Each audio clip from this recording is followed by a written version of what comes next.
Paano ba natin malalaman na kaya na natin magpatawad sa isang taong nanakit sa atin? Ako naniniwala ako na kapag hindi ka na nasasaktan, kapag naaalala mo siya, yung mga nangyari sa inyong dalawa, hindi na siya kagaya ng dati, hindi na siya mabigat.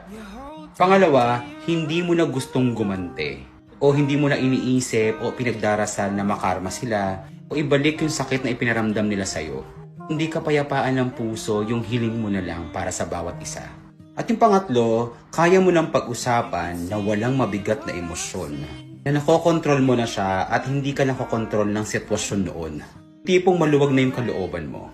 Pang-apat, na realize mo na yung pagpapatawad, hindi na para sa kanila kundi para sa sarili mo na. Ilang gusto mo na lang magpalaya sa bigat na nararamdaman mo noong mga panahon na yun.